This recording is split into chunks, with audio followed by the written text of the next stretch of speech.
Queridos irmãos e irmãs, graça e paz. Louvado seja o Senhor, Ele vivo está, e Ele é o Deus que tem nos alimentado, tem nos suprido, tem nos protegido com a sua providência, e nós louvamos a Ele por conta disso. Louvado seja o Senhor. Hoje nós estamos dando início a um novo assunto na nossa escola bíblica. Aliás, na escola bíblica não, no culto de quarta-feira. Não sei porque eu estou com escola bíblica na cabeça ainda. No nosso culto de quarta-feira, já há algum tempo a gente vinha estudando as parábolas do Senhor Jesus, passamos aí um bom tempo estudando, e agora nós estamos entrando no novo tema que se chama O que é ser presbiteriano. Esse assunto começou a nascer no nosso coração, tanto meu quanto do pastor Wendel, há um tempo atrás, quando nós estávamos percebendo alguns irmãos vindo de outras igrejas e também até mesmo irmãos da nossa própria igreja, desconhecendo a nossa doutrina, a nossa história, a nossa forma de culto e tudo aquilo que envolve a fé reformada e a igreja presbiteriana. E foi daí que a gente começou a elaborar um assunto que pudesse tratar esse objetivo que a gente tinha de ensinar a igreja a respeito dessas verdades. E começamos a dar esse assunto na nossa escola bíblica dominical, e aí, a partir daí, quando a gente foi concluindo o assunto das parábolas, eu e ele começou a se perguntar, o que é que a gente vai estudar agora? E entre tantas coisas que a gente pôde observar, a gente disse, olha, a gente pode resgatar aquele assunto, e agora trazer algo que era de uma sala específica para toda igreja. Então nós teremos aí um bom tempo estudando esse assunto, que é ser presbiteriano. Certamente você vai aprender coisas, apesar de tanto tempo na igreja presbiteriana, talvez que você não estudou, que você não viu ainda, e a gente vai estar tratando durante todo esse percurso que a gente vai estar estudando esse assunto. Então, eu peço para que o pessoal possa colocar aí, só para que a gente possa entender qual o percurso que a gente vai seguir daqui para frente. A gente vai estar estudando esses, digamos assim, 6 tópicos aí: nossa história, nossa teologia, nossa forma de culto, nossa visão a respeito dos sacramentos, nosso sistema de governo, nossa prática missionária. E alguém que olha assim diz assim, vai ser rápido, né? 6 tópicos aí, a gente vai talvez cada semana estudando um assunto desse. Mas, por exemplo, quando a gente for estudar hoje a respeito da nossa história, uma aula só, a gente vai fazer o resumo do resumo do resumo. Então, por isso que a gente vai ter que dar uma aula só a respeito dessa parte histórica. Quando a gente for estudar a nossa doutrina, nós iremos estudar a respeito da principal doutrina da igreja presbiteriana, que é a doutrina da aliança ou do pacto. Depois iremos ver a doutrina da salvação, que é a predestinação, serão 5 aulas. Depois, a doutrina do batismo com o Espírito Santo, com a nossa visão a respeito desse assunto, a nossa visão a respeito dos dons e a nossa visão a respeito da escatologia. Então, dentro desse assunto, a respeito da nossa doutrina, nós iremos ver vários assuntos que estão ligados à nossa doutrina. A respeito dos sacramentos, nós iremos estudar batismo por aspersão e também o pedobatismo, que é o batismo de criança. Então a gente vai estar estudando aí esses 2 assuntos dentro do batismo. Numa outra aula, ainda dentro de sacramentos, a gente vai estudar sobre a nossa visão a respeito da Santa Ceia, a ceia do Senhor, que pode mudar de igreja para igreja, mas qual a visão que nós temos, reformados, a respeito desse assunto. O outro tópico que a gente vai estudar é a nossa forma de culto, não é isso? Isso, nossa forma de governo, aliás, onde a gente vai está estudando a respeito das 3 formas de governo que as igrejas têm, e nós adotamos uma forma de governo e estaremos também explicando para a igreja. Também estaremos estudando a respeito da nossa prática missionária, onde a gente vai falar sobre evangelização. E aí é muito importante, porque algumas pessoas, ao olharem para nós, dizem assim, olha, uma vez que vocês creem na predestinação, que é Deus que predestina as pessoas, que é Deus que escolhe as pessoas, então é por isso que vocês não evangelizam. E é um grande erro que essas pessoas cometem, primeiro por não conhecer a nossa doutrina, segundo por não conhecer a nossa prática missionária, evangelística, como queira. Então a gente vai estar tratando a respeito desse assunto também. Eu não sei se entrou forma de culto aí, tá lá em cima. Nossa forma de culto, já falei, nossa forma de governo também já falei. Então, nós estaremos tratando esses assuntos durante esse percurso que nós seguiremos daqui para frente. E hoje, como eu já coloquei para os irmãos e irmãs, nós estaremos estudando a respeito da nossa história. A gente vai falar da igreja, a igreja reformada, quando a gente vai falar da nossa história, é muito assunto. Uma aula não dá para falar tudo a respeito da nossa história. Então, qual o meu objetivo nessa noite, uma vez que eu tenho menos de 1 hora para falar a respeito da nossa história? Então, tenho que derramar o oceano no copo d'água. Qual a minha estratégia? A minha estratégia é pegar os termos que foram dados a nós durante a história da igreja e explicar esses termos. Então, uma vez que você entender esses termos que foram dados a nós como apelidos, e você vai entender por quê, foram apelidos que nos foram dados, você vai entender muito da nossa história. Então, a gente hoje vai trafegar para entender a nossa história dentro desses termos que foram dados a nós durante a história da igreja, e ao pegar esses termos eu vou explicar para você, logicamente, como eu já disse, de forma resumida. Então, meu intuito aqui não é encher os slides de datas, de textos para que você possa ler, até porque ficaria cansativo e enfadonho, uma vez que a gente vai falar só sobre história hoje. Então, meu objetivo é tratar esses termos que foram dados a nós e dentro desses termos falar um pouco a respeito da nossa história, ok? Então, a gente vai orar nesse momento, mais uma vez, colocar a nossa vida diante do Senhor, pedir que o Senhor nos direcione nesse momento de estudo da nossa história, daquilo que refere à Igreja Reformada. Vamos orar? Senhor, nosso Deus e nosso Pai, estamos nós aqui, Senhor, diante da Tua presença. É verdade, Senhor, esse primeiro assunto que nós iremos estudar, nós não iremos abrir o texto bíblico, não iremos abrir a Bíblia, já fizemos isso no início do culto. Na verdade, nós iremos estudar um pouco a respeito da nossa história. Pedimos ao Senhor que o Senhor nos ilumine, nos esclareça e nos dê a capacidade, Senhor, de poder entender de onde nós viemos, qual a nossa identidade, e que o Teu nome seja glorificado. É assim que oramos e agradecemos, no nome de Jesus. Amém. Como eu disse a você, eu vou pegar os termos que foram dados a nós durante a história da igreja. E que termos foram esses? O primeiro deles, fomos chamados já de protestantes, foi um apelido que nos foi dado. Em seguida, nós fomos chamados de reformados. Depois, nós fomos chamados de calvinistas. Depois, aí é que vem presbiterianos. Em seguida, Igreja Presbiteriana do Brasil. E o que significa cada um desses termos? Eu vou pedir para que o pessoal, aí já está, o primeiro, somos protestantes.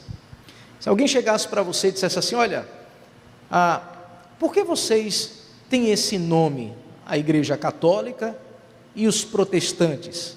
Por que vocês têm esse nome, protestante? O que é que significa isso? O que é que você responderia para a pessoa que viesse a você e fizesse essa indagação, essa pergunta? Você teria como responder essa pessoa?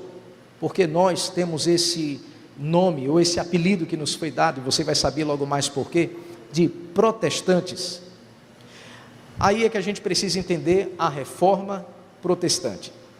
Mas antes disso, a gente precisa entender os desvios da Igreja Católica Romana, como a gente diz, onde você sabe muito bem que naquela época eles cobravam indulgências, veneração aos santos, purgatório, também o celibato, e infelizmente eles retiraram o ensino da Bíblia para a igreja e começaram a colocar outras coisas no ensino, ou aquilo que deveria ser o ensino da palavra de Deus.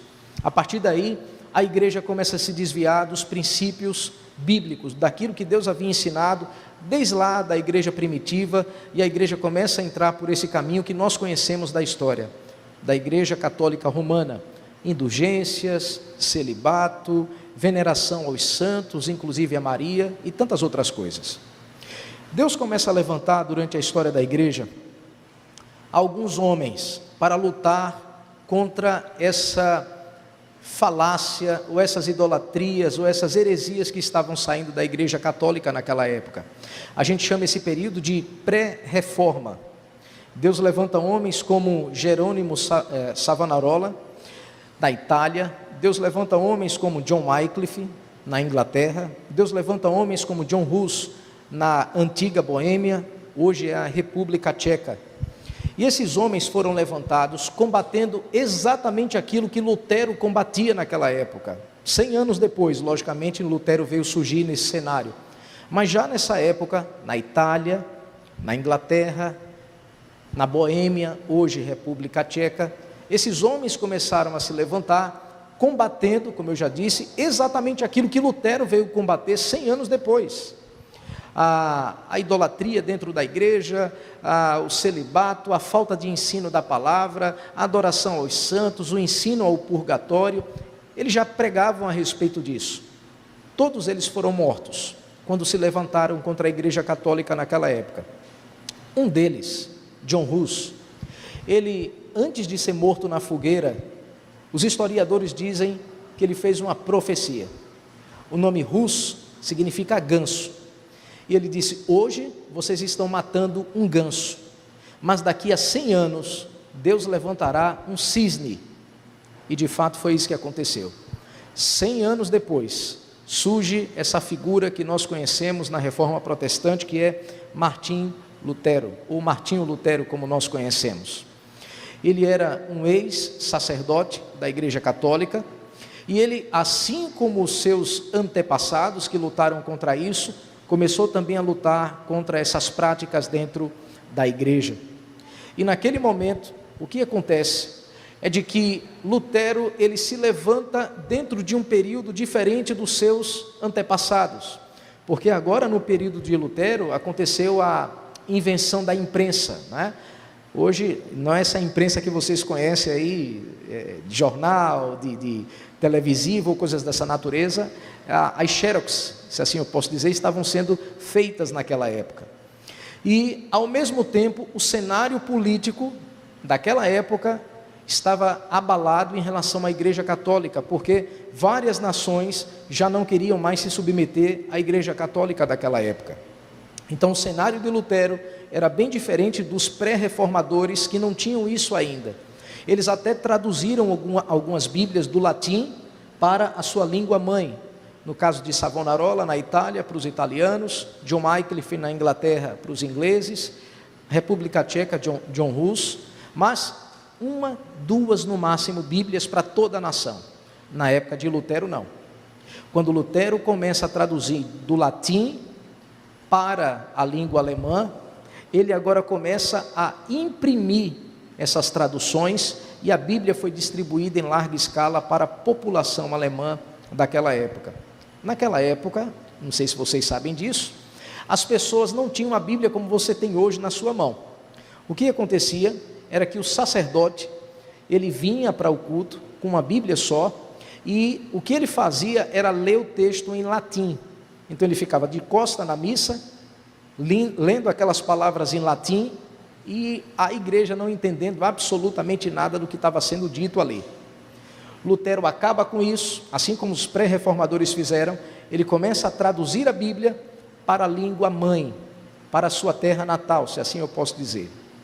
E Lutero pegou um momento, como eu já disse, diferente dos pré-reformadores, porque ele agora tinha como imprimir aquelas traduções que ele estava elaborando. Até que no dia 31 de outubro de 1517, ele coloca as suas 95 teses na porta da igreja de Wittenberg. E as suas 95 teses, alguém pode dizer assim: rapaz, isso é algo fenomenal. Pense num homem corajoso, e de fato ele foi. Porém, a porta da igreja naquela época é como se fosse o outdoor dos nossos dias. Era o local onde as pessoas colocavam alguma informação em relação à cidade, compra e venda de algum imóvel ou de algum animal, coisas dessa natureza. E foi exatamente ali, no outdoor da cidade, que Lutero coloca as suas 95 teses, combatendo a Igreja Católica daquela época. E isso causa um alvoroço na Alemanha daquela época, até que ele é chamado, algum tempo depois, para que ele pudesse se defender. em relação às heresias que ele estava pregando dentro da Alemanha. E nesse momento, quando ele é chamado para que ele possa de alguma forma fazer a sua defesa, ele é indagado em relação a aqueles ensinos que ele estava fazendo naquele local. Ele é chamado a um local chamado Dieta de Worms, onde ele é convocado pela Igreja Católica para se defender das acusações que estavam sendo feitas contra ele, mas na verdade o que os religiosos católicos queriam de fato era matar ele. Não conseguiram isso porque a política da Alemanha naquela época já não estava querendo mais se submeter à Igreja Católica. E aí Lutero teve que fugir, uma história que esconderam Lutero durante algum tempo, e por isso que ele teve como fazer essas várias traduções da Bíblia, e foi impressa depois e tudo mais. Mas Lutero diz uma coisa no momento que ele estava sendo interrogado. Ele diz: eu estou preso à minha consciência, e contra ela eu não posso lutar, que Deus me ajude. Ou seja, eu não vou me retratar de tudo isso que eu estou dizendo. Vocês estão errados, vocês abandonaram o ensino da palavra de Deus, vocês começaram a levantar dentro da igreja a idolatria, e tudo isso que nós conhecemos em relação à reforma protestante contra a igreja católica. E Lutero disse: a minha consciência não me deixa voltar atrás em relação a tudo isso que eu estou fazendo, que Deus me ajude. E de fato Deus ajudou a ele. Deus fortaleceu a ele, levantou naquela época alguns príncipes, autoridades, que os esconderam em um determinado castelo, e naquele castelo foi que ele começou a fazer as impressões e também traduzir do latim para a língua alemã, e várias pessoas tiveram a condição de poder ler a Bíblia na sua língua. E esse movimento na Alemanha, ele começou a gerar aquilo que nós conhecemos como as 5 solas da reforma protestante. Por exemplo, sola Scriptura, ou seja, somente as Escrituras; solus Christus, somente Cristo; sola gratia, somente a graça; sola fide, somente a fé; soli Deo gloria, somente a Deus toda a glória, ou a glória. Porque Lutero, ele começa a descobrir a justificação pela fé. Quando ele se depara com a carta de Paulo aos Romanos, ele entende que o homem é justificado não pelas obras que ele pode fazer, mas pela fé em Cristo. Uma vez que um homem, que uma mulher, um pecador, deposita sua fé em Jesus, ele é justificado diante de Deus. Eu já dei diversas vezes esse exemplo, se você nunca ouviu, me permita repetir esse exemplo. Isso acontece, por exemplo, esse ano nós teremos Copa do Mundo, não é isso? Agora no mês de novembro. Aí alguém bota a camisa da seleção brasileira, tem lá 5 estrelas, aí diz assim: eu sou pentacampeão. Sendo que a pessoa não sabe nem para onde é que vai uma bola, não sabe nem jogar bola. Aí alguém pode perguntar: você é pentacampeão? Mas você ganhou essas estrelas, você entrou em campo? Eles não, mas um time entrou em campo por mim, conseguiu ganhar esse campeonato, e quando eu coloco essa camisa, esses títulos são transferidos para mim, por isso eu sou pentacampeão. É mais ou menos essa a ideia da justificação. Como é que nós somos aceitos por Deus, considerados como justos diante de Deus? É quando alguém deposita a sua fé em Cristo. É como se você colocasse a camisa de Cristo, andasse, como de fato é, nos caminhos dele. A partir desse momento, Deus olha para você como alguém justificado. E o que é alguém justificado? Alguém justificado é alguém que cumpriu toda a lei de Deus. Você se lembra lá dos 10 mandamentos? A única forma de você ser justificado diante de Deus é se você cumprir todos os 10 mandamentos, sem nunca quebrar nenhum deles. Você viveu 100 anos, obedeceu os 10 mandamentos, mas um dia antes de morrer você pensou algo contrário a Deus, você só pensou: inferno. Você quebrou o 10º mandamento. Então é impossível para a gente ser justo diante de Deus, não tem como. E a única forma que Deus criou para que nós fôssemos justificados é através da lei. Como ninguém consegue, até hoje, não diferente daquela época, as pessoas tentavam ser justificadas através das obras, das boas ações, da ética, da moral. Nunca conseguiram. Quando alguém deposita, se arrepende de seus pecados e entrega a sua vida a Jesus, passando a segui-lo, essa pessoa é justificada diante de Deus. Lutero descobriu isso. Quando Lutero descobre isso, ele começa a ensinar essa verdade. É daí que surgem as 5 solas da reforma protestante: somente a fé, somente Cristo, somente a graça, a Deus toda a glória e somente as Escrituras. Então a reforma protestante é um retorno às Escrituras, é um retorno ao ensino da palavra de Deus. Tanto é que na reforma que você vai ver os reformadores ensinando versículo por versículo da palavra de Deus. Por exemplo, no domingo, nós temos a prática da pregação expositiva. O que é a pregação expositiva? É a explicação do texto e a aplicação desse texto para a sua vida. Isso se chama pregação expositiva. De onde é que a gente tirou isso? Reforma protestante. Eles começaram a estudar o texto e aplicar o texto para a vida da igreja. Essa prática é de lá, 1517, até hoje. A igreja presbiteriana adota esse tipo de ensino para a igreja. Então, essas pessoas que começaram a seguir Lutero foram chamadas de protestantes ou luteranos. E por que isso? Porque eles começaram a protestar contra a igreja católica. E agora as pessoas olhavam para esse grupo e começaram a dar esse apelido para esse grupo. São protestantes. São pessoas que protestam contra a igreja católica e contra o Papa. Ou, em outros locais, eles eram chamados de luteranos, porque passaram a seguir os ensinos de Lutero. Então a reforma protestante é um retorno às Escrituras, do ensino da palavra, e ao mesmo tempo ele gera essas 5 solas que nós conhecemos como as solas ou somentes da reforma protestante. Ok, até aí? Isso aconteceu na Alemanha. Porém, no país vizinho, Suíça, começa a se levantar um outro movimento, fruto da reforma protestante. Eu vou pedir para que Lucas possa passar o próximo aí. Nós fomos chamados agora de reformados. País vizinho da Alemanha era a Suíça. E lá na Suíça, esse movimento também começou a chegar naquele local. E chega ali naquele local e alcança um ex-sacerdote chamado Ulrico Zwinglio. E esse homem, ele foi considerado, e é considerado até hoje, como o pai dos reformados. Porque foi através dele que essa nova reforma começa a surgir. Por que nova? Porque o que na Suíça aconteceu, que era o país vizinho, a Alemanha, era que eles queriam uma reforma mais profunda.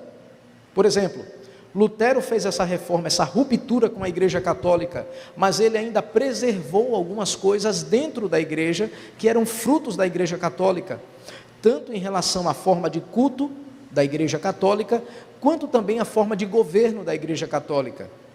E quando esse movimento chega na Suíça, lá na Suíça, Zwinglio começou a dizer: não, nós queremos algo mais profundo, nós queremos uma ruptura maior com a igreja católica. E é por isso que esse movimento é chamado de Segunda Reforma. E aí, nesse momento, eles agora são chamados de reformados, lá nesse local aonde esse movimento também chegou, como eu já disse, na Suíça. E aí, não apenas o Zwinglio, mas outros também começaram a seguir essa mesma ideia. Nós queremos, de fato, um movimento mais profundo. É verdade que Lutero, ele conseguiu fazer essa ruptura, fazer com que a gente saísse da igreja católica, mas a gente ainda parece muito com os católicos, tanto na sua forma de governo da igreja episcopal, quanto também elementos que ainda são parte do culto católico, ainda tem aqui. A gente não quer isso, a gente quer algo mais profundo. Então, o que acontece é de que nós fomos apelidados de protestantes na Alemanha. No país vizinho, que é a Suíça, aconteceu uma segunda reforma, e essa segunda reforma foi agora nós fomos chamados de reformados, não mais protestantes, como era na Alemanha, mas agora fomos chamados de reformados, por conta, como eu já disse, dessa reforma mais profunda com Zwinglio. Mas aí, nós recebemos um terceiro apelido, e aí eu peço para que o pessoal coloque aí, nós fomos chamados de calvinistas, não só protestantes, na Alemanha, não só reformados, Suíça, agora chamados de calvinistas. E por que isso aconteceu? Não sei se você conhece a história de João Calvino, eu não vou contar tudo, até porque o tempo não dá. João Calvino, ele foi um advogado, entre tanto conhecimento que ele tinha, tantas formações que ele tinha, um dos que mais se destacou na vida dele era a advocacia. Ele nasceu na França, o nome da cidade que ele nasceu, até anotei aqui, nordeste da França, na cidade de Lyon, ele nasce. E esse homem, ele até então não tinha um contato com essa fé reformada, protestante, como queira. Até que ele é alcançado pelo Evangelho, e uma vez que ele foi alcançado pelo Evangelho, ele está passando por uma cidade da Suíça, que era Genebra. Calvino, ele tinha uma capacidade de síntese, de escrita, de elaborar os assuntos que ele era formado, e aí até que ele chega na Genebra, numa cidade da Suíça. Chegando em Genebra, o que acontece é que ele é confrontado. Ele é confrontado, se alguém puder pegar um copinho d'água, para mim seria uma bênção. O pessoal hoje da diaconia vacilou, mas tudo bem. Vai para o céu do mesmo jeito. O que acontece é quando ele chega na Suíça, aliás em Genebra, que era uma cidade da Suíça, chegando lá, ele vai passar um período de férias, ele vai estudar. E quando ele chega lá, ele se depara com um homem chamado Farel, e Farel o confronta. Farel diz: olha, a sua capacidade de síntese, a sua capacidade de entender a teologia é superior a todos esses. Obrigado, Alexandre, Deus abençoe, meu irmão. Deixa eu pegar logo um aqui para não estar tossindo. Bênção, bênção dobrada agora, não vai perder teu galardão, disso aí eu te garanto. E aí ele é confrontado em Genebra, melhor dizendo, que era uma cidade da Suíça. Por quê? A reforma já havia chegado na Suíça. O que acontece é que as pessoas não tinham nada escrito, elaborado, a respeito dessa nova fé, da fé reformada. E Calvino, ele é chamado por Farel para elaborar algo que pudesse fazer uma síntese dessa fé reformada, que não tinha nada escrito, não tinha nada que eles pudessem ensinar para as pessoas. E naquele momento Calvino não quis ficar, até que Farel diz a seguinte afirmação para ele: que Deus amaldiçoe o teu descanso. Olha, que você não tenha paz no teu descanso, que Deus te atormente. A partir desse momento Calvino foi tocado, e ele continua em Genebra, e ali em Genebra ele começa a elaborar todo o seu compêndio teológico. E um dos escritos mais famosos, se não mais famoso de Calvino, foi as Institutas da Religião Cristã, onde ele faz, durante todo o seu ensino, explicando a pessoa de Deus Pai, de Deus Filho e do Espírito Santo. E ele começa a elaborar o que era aquela fé reformada, que até então não tinha nada que pudesse ensinar as pessoas. E como uma forma, inclusive, dele se defender do rei, ou dar explicações ao rei em relação àquela nova fé, ele escreve as Institutas, ele escreve alguns catecismos e envia ao rei para que o rei ficasse sabendo o que era aquela nova fé. E é dentro desse contexto que Calvino ele se torna a pessoa mais influente entre os reformados, por conta da sua capacidade de ensino que ele tinha. E nós passamos a receber esse nome calvinistas na Holanda, por conta de um debate que houve na Holanda, aonde as pessoas começaram a dizer de que, olha, não é Deus que escolhe as pessoas, não é Deus que salva, que predestina as pessoas para a salvação, é o pecador que tem condições de escolher a Deus. E na Holanda isso começou a gerar um debate, até que a autoridade, ou as autoridades da Holanda, chamaram os teólogos que defendiam essa visão, que a gente conhece como arminianos, a gente vai ver isso mais à frente, não agora, e começou a chamar aqueles teólogos que defendiam a soberania de Deus na salvação. Esses teólogos foram chamados de calvinistas. E por quê? Porque eles seguiam os ensinos de Calvino. E a partir daí nós começamos a receber esse outro apelido, calvinistas, porque são seguidores dessa ideia de Calvino, que não é de Calvino. Paulo já falava a respeito disso. Carta de Paulo aos Romanos vai tratar sobre essa realidade da soberania de Deus na salvação. Então nós recebemos também esse terceiro apelido. Então, resumindo, na Alemanha fomos chamados de protestantes, porque protestávamos contra a Igreja Católica. No país vizinho, Suíça, fomos chamados agora não de protestantes, mas de reformados, porque queríamos uma reforma mais profunda. E agora, na Holanda, nós somos chamados de calvinistas, exatamente por conta dessa visão que Calvino, o maior teólogo do movimento reformado, trouxe para nós.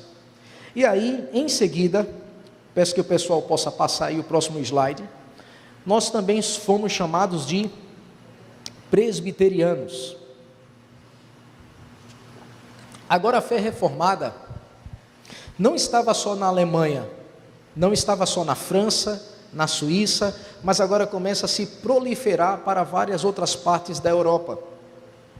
E uma das partes que a fé reformada chega é na Inglaterra. E quando chega na Inglaterra, existe uma disputa, porque até então o governo da Inglaterra oscilava, ora para o catolicismo, ora para o anglicanismo. Deixa eu explicar aqui para vocês. Naquela época, o rei queria se casar de novo, se não me engano é Henrique V, ele oitavo, coisa boa, olha aí, coisa boa ter reverendo doendo aqui, Henrique VIII, ele queria se casar, sendo que isso não era permitido dentro da doutrina católica, né? Enfim, toda aquela situação, ele queria ter um herdeiro, a esposa dele não poderia dar um herdeiro a ele, e ficou toda essa confusão, sendo que as estruturas políticas na Europa já estavam se desprendendo da Igreja Católica. Na Inglaterra ainda não. Na Inglaterra a Igreja Católica ainda imperava, a Igreja Católica ainda tinha autoridade, e nesse momento o rei Henrique VIII, vendo essa ruptura em vários países na Europa daquela época, rompendo com a Igreja Católica, ele disse: aqui eu vou fazer a mesma coisa, eu já quero me casar, a igreja não quer, eu vou romper também, como já aconteceu na Alemanha, como já aconteceu na Suíça, como já aconteceu ou está acontecendo na França, aqui também vai acontecer. E ele rompe, sendo que ele cria a sua igreja, a igreja do Estado, que era a igreja anglicana. E é dentro desse período que na Inglaterra ficaram oscilando entre, ora, quando subia ao trono alguém que defendia a Igreja Católica, todo o país se submetia à Igreja Católica, depois aos anglicanos, e ficou nessa situação. Sendo que lá na Inglaterra começou a surgir um movimento chamado puritanos. E os puritanos, eles bebem exatamente desse movimento chamado reformado. Porque quando a reforma chega na Inglaterra, a primeira coisa que os puritanos dizem é: nós queremos tirar todas as imagens que tem dentro da igreja. Imagem de Paulo, de Maria, de Pedro, a gente quer tirar tudo isso. A gente quer um local que não tenha nada disso. Então, se você hoje está aqui na igreja e não está vendo nenhuma dessas imagens, é fruto do movimento puritano lá atrás, ainda na Inglaterra.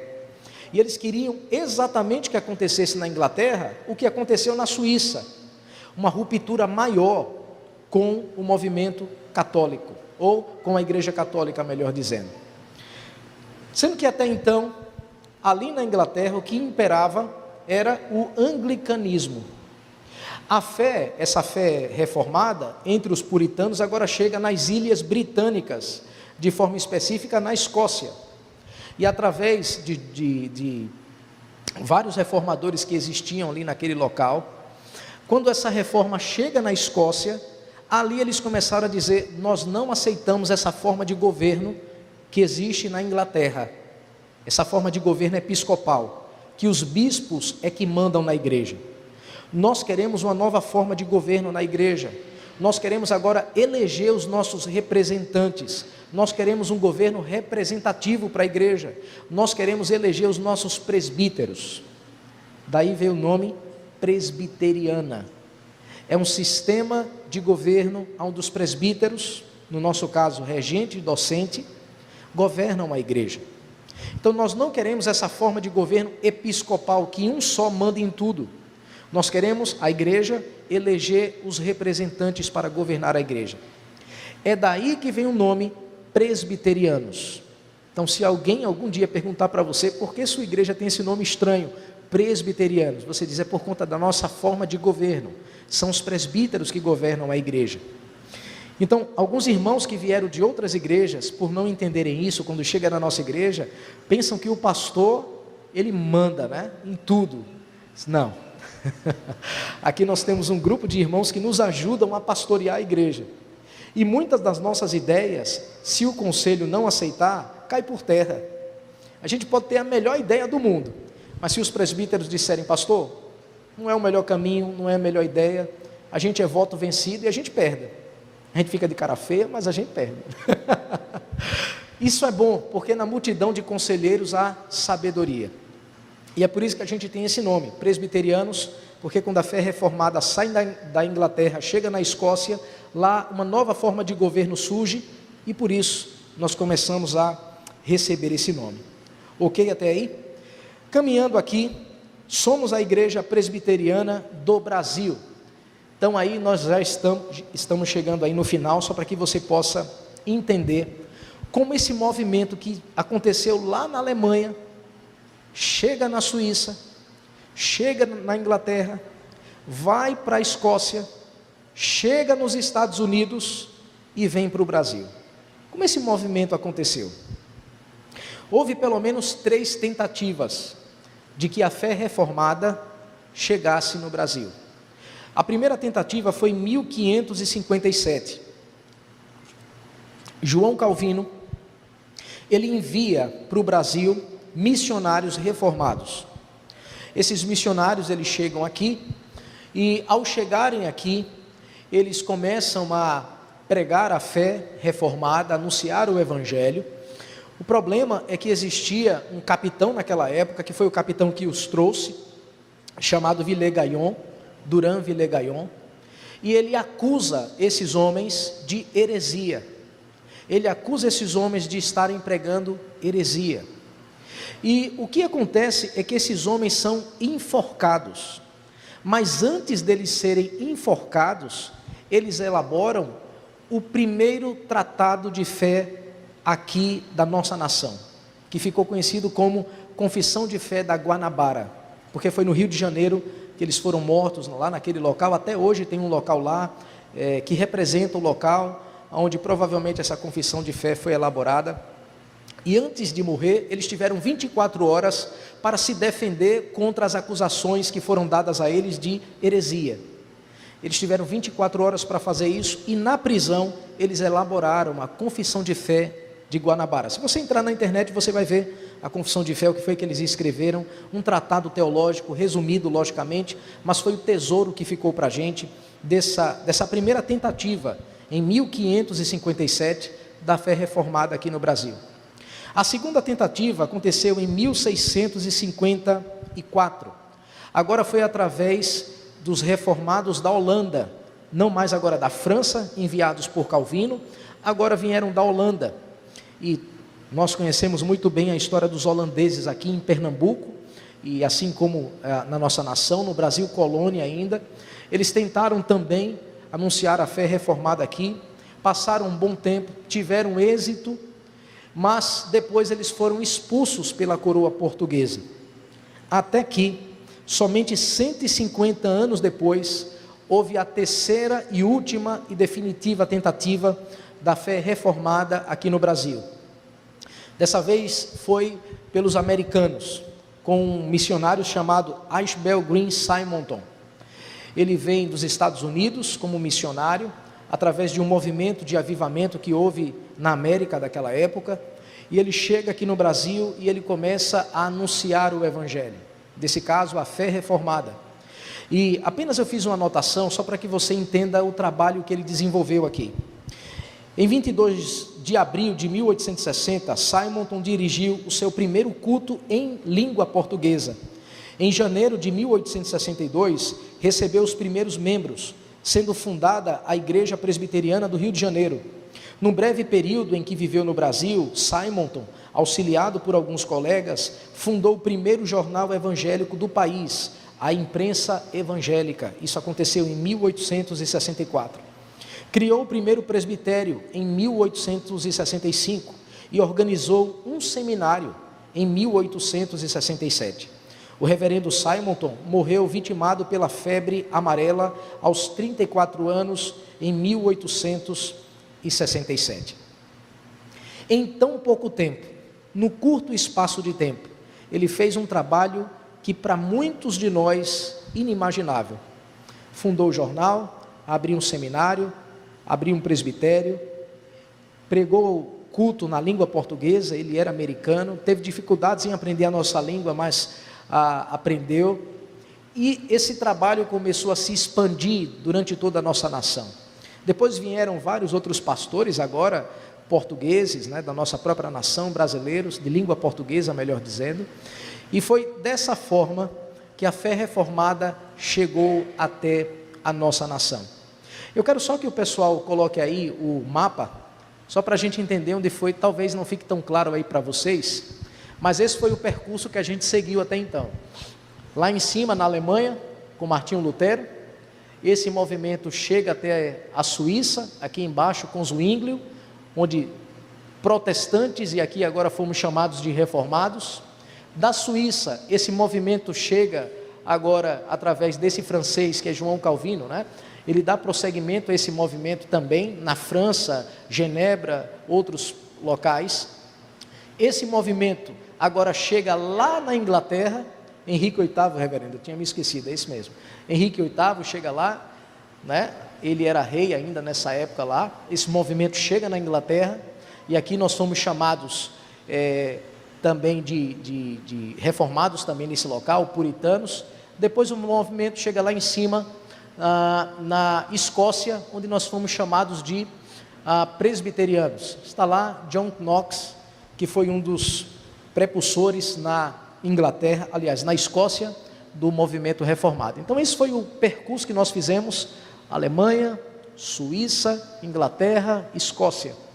E nesse percurso nós recebemos todos esses nomes: protestantes, reformados. Depois de reformados nós fomos chamados presbiterianos, presbiteriana do Brasil, como chegou também até nós. Então basicamente esse é o percurso que a gente fez até chegar aqui. Eu sei que é cansativo muitas vezes a gente falar de história, a gente gosta mais de abrir Bíblia, mas é só para que você entenda porque nós recebemos esses nomes durante toda a história da igreja. E apenas uma breve conclusão, aqui eu vou encerrar, só peço que o pessoal coloque aí. Ao dizermos que somos reformados, calvinistas e presbiterianos, ficam implícitos outros dois elementos igualmente importantes da nossa identidade, que nos lembram que não estamos sozinhos na caminhada. Somos cristãos e somos evangélicos. Se de um lado devemos valorizar a nossa herança, de outro lado não devemos nos tornar exclusivistas, lembrando que o corpo de Cristo é maior que o movimento ao qual estamos ligados. Irmãos, por que isso é importante?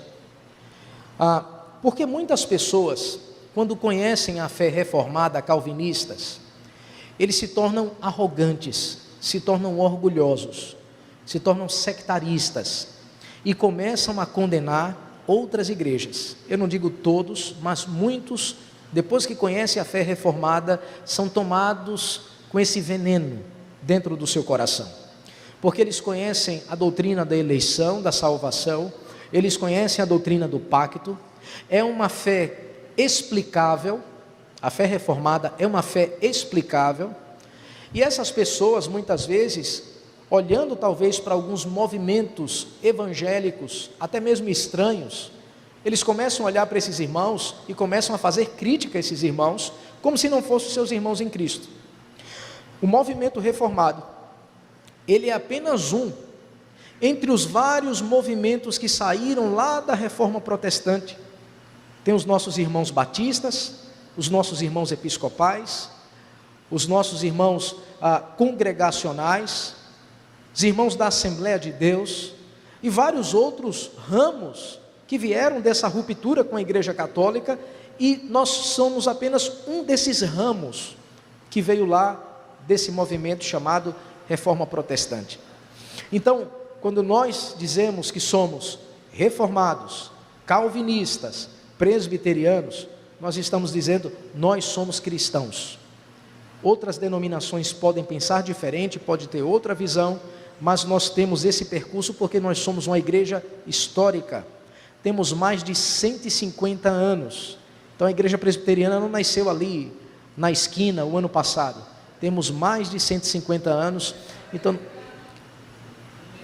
163, mais de 150, né? 163 nós temos. E aí a gente precisa entender essa nossa história em relação a tudo aquilo que aconteceu lá no nosso passado. Então aqui é só um breve resumo, é o resumo do resumo do resumo, como eu disse para você, e muitos desses tópicos foram tirados desse livro, o que todo presbiteriano inteligente deve saber.